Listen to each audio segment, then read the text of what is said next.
Tuhan bersamamu.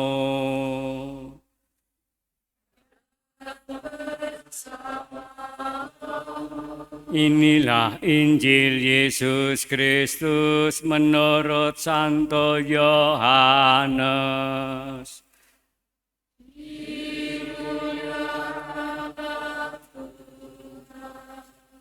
Bab 1 ayat 6 sampai dengan 8 dilanjutkan ayat 19 sampai dengan 28. Datanglah seorang yang diutus Allah, namanya Yohanes. Ia datang sebagai saksi untuk memberi kesaksian tentang terang, supaya oleh dia semua orang menjadi percaya. Yohanes sendiri bukan terang itu, tetapi ia harus memberi kesaksian tentang terang itu. Dan inilah kesaksian Yohanes ketika orang Yahudi dari Yerusalem mengutusnya kepadanya beberapa imam dan orang-orang Lewi untuk menanyakan kepadanya, "Siapakah engkau?" Yohanes mengaku dan tidak berdusta, katanya, "Aku bukan Mesias." Lalu mereka bertanya kepadanya, "Kalau begitu siapakah engkau Elia?"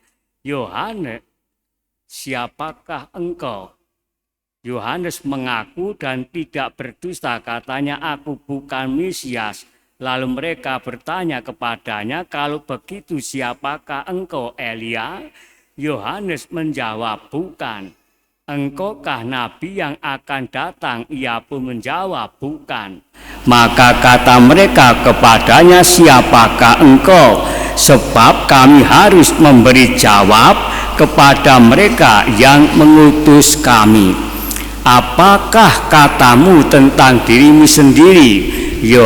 Jawab Yohanes, "Akulah suara orang yang berseru-seru di padang gurun, luruskanlah jalan Tuhan, seperti yang telah dikatakan oleh Nabi Yesaya."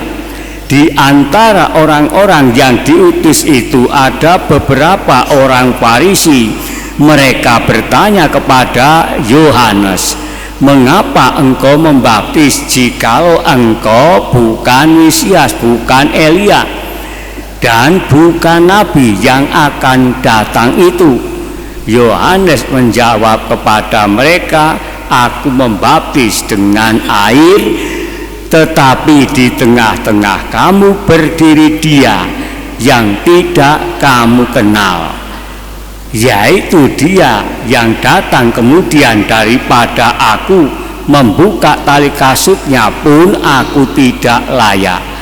Hal itu terjadi di Betania yang di seberang sungai Yordan, di mana Yohanes membaptis banyak orang. Demikianlah sabda Tuhan. Terpujilah Kristus.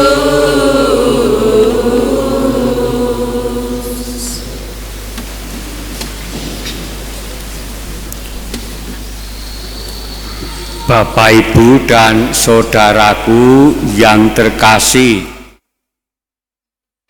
Minggu Advent ketiga dikenal juga dengan nama Hari Minggu Sukacita. Lilin Advent yang dinyalakan warnanya pink sebagai simbol sukacita dan kebahagiaan. Alasan lain yang lebih penting adalah karena hari kelahiran Kristus semakin dekat dan semua orang beriman hendaknya menanti dengan sukacita.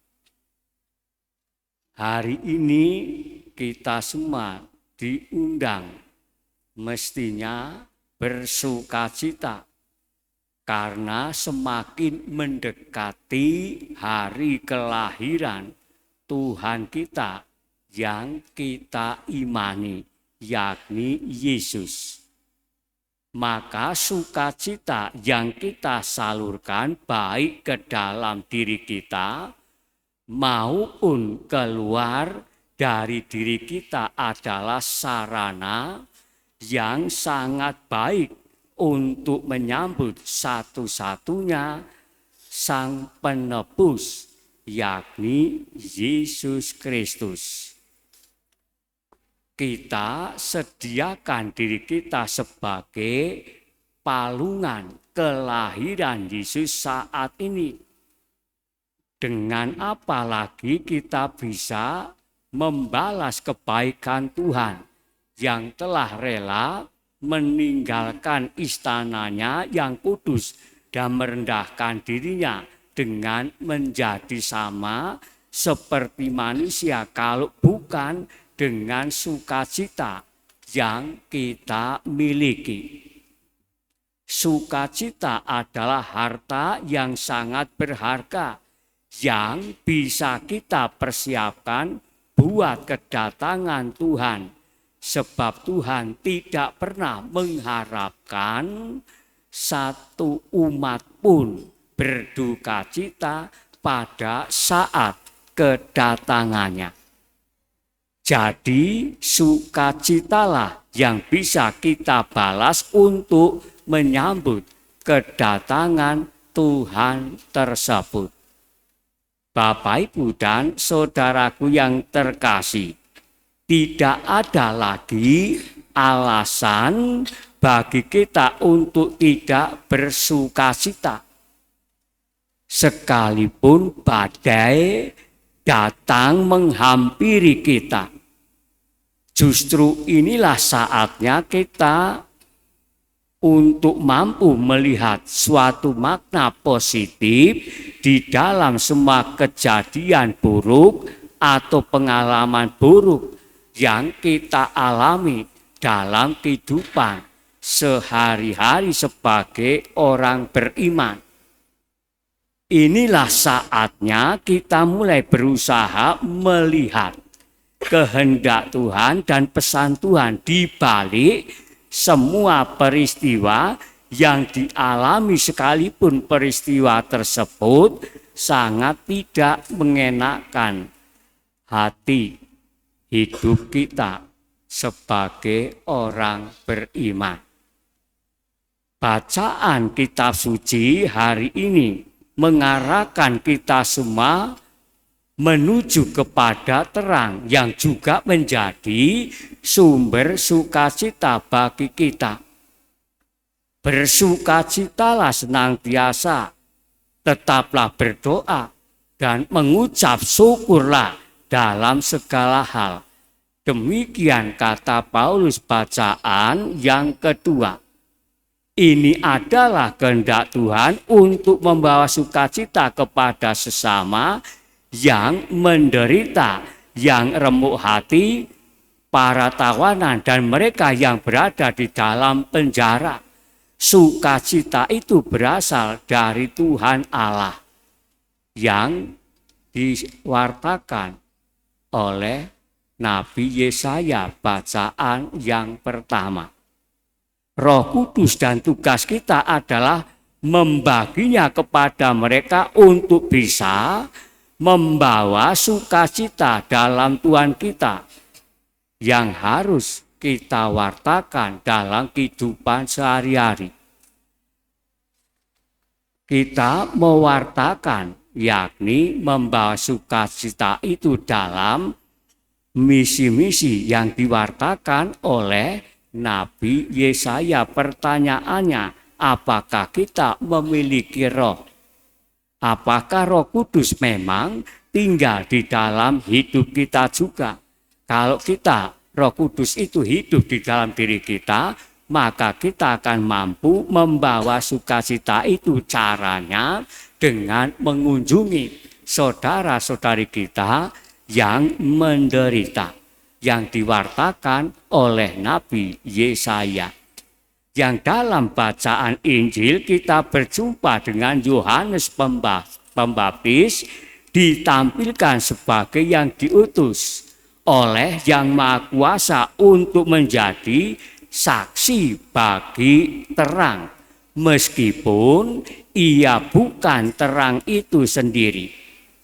Kemudian kepada orang-orang yang datang kepadanya, Yohanes menegaskan bahwa dirinya bukan Mesias, bukan Elia, bukan Nabi, melainkan orang yang berseru-seru di padang gurun untuk menghimbau agar jalan bagi Tuhan diluruskan kembali. Dan Yohanes membaptis dengan air tentunya sekedar membantu orang mengungkapkan niatannya untuk hidup bersih menyongsong Dia yang akan datang, yakni Yesus Kristus. Maka inti dari pewartaan bacaan Injil hari ini adalah kesaksian Yohanes Pembaptis akan siapa yang bakal datang itu, yaitu yang sudah ada di tengah-tengah umat yang tidak mereka kenal. Dialah Yesus Sang Terang. Yohanes memberi kesaksian bahwa terang itu akan bersinar sehingga orang menjadi percaya dan memperoleh hidup yang kekal dari terang itu sendiri. Maka Bapak, Ibu, dan saudaraku yang terkasih, apa makna Injil hari ini bagi kita Advent yang ketiga? Dua hal yang perlu kita renungkan. Yang pertama, kita disadarkan oleh Yohanes Pembaptis akan kehadiran Kristus Sang Terang yang menerangi hidup kita. Tetapi itulah manusia yang jauh lebih menyukai kegelapan daripada terang. Sebagai contoh hal sederhana, bisa kita lihat, bisa kita saksikan bahwa banyak lampu di jalan yang dirusak karena orang tidak mau perbuatan yang jahat itu diketahui orang banyak. Orang yang dianggap jujur dan tulus melakukan tugas pekerjaannya, tugas pelayanannya di suatu tempat kerap justru malah disingkirkan agar kebobrokan di tempat kerja itu tetap tertutup rapat.